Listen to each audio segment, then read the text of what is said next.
سجدہ نہ کوئی زمین پہ اللہ کو کرتا، مسجد ہی نہ ہوتی، گھر یہ میلاد نہ ہوتا، کیونکہ کونین میں جلوہ نما کوئی نہیں ہے، کونین میں جلوہ نما کوئی نہیں ہے، اللہ کے بعد اس سے بڑا کوئی نہیں ہے۔ ارے سمجھے تو کوئی ان کی محبت کے مراتب محبوب خدا ان کے سوا کوئی نہیں ہے، سمجھے تو کوئی ان کی محبت کے مراتب محبوب خدا ان کے سوا کوئی نہیں ہے، کیونکہ محبوب خدا سید و سرور کے برابر، ارے لاؤ تو کوئی میرے پیغمبر کے برابر، لاکھوں ہے زمانے میں سکندر کے برابر، پر آقا کوئی نہیں میرے نوکر کے برابر، لاکھوں ہے زمانے میں سکندر کے برابر،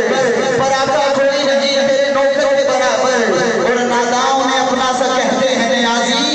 ذرہ نہیں ہوتا کبھی گوہر کے برابر، کیونکہ آقا حاوی ہے ہر چیز سے ہستی تیری، آپ صاحب حاوی ہے ہر چیز سے ہستی تیری، خار میں حسن تیرا، پھول میں مستی تیری، عرش کا اوج تیرا، فرش کی پستی تیری، اور آقا وہ کون سی بستی ہے جہاں نہیں ہے بستی تیری،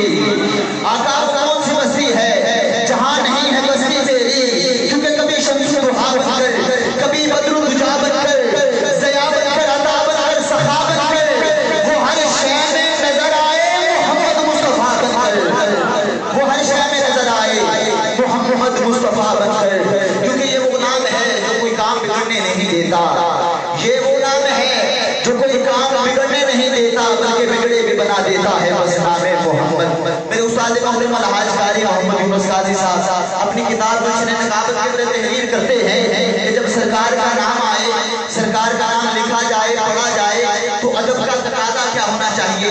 عشق کیا چاہتا ہے، ادب کا تقاضا کیا ہونا چاہیے۔ آپ کی سماعتوں کی نظر کر رہا ہوں، آپ نے اپنی محبتوں کا اظہار کرنا ہے، سبحان اللہ ماشاءاللہ کی صدا لگانی ہے، اور توجہ کے ساتھ شاہ صاحب جلوہ فرما ہے، ہم سبق سنا رہے ہیں، سید عالی جلوہ فرما ہے، قبلہ آپ صاحب جلوہ فرما ہے، آپ نے محبت کے ساتھ سماعت کرنا ہے۔ استاد محترم گلشن نقابت کے اندر تحریر کرتے ہیں کہ جب کریم آقا کا نام آئے تو ادب کا تقاضا کیا ہونا چاہیے، عشق کیا چاہتا ہے، توجہ کے ساتھ سماعت کریں۔ تحریر کرتے ہیں کہ زبان کا سینہ بنے سفینہ،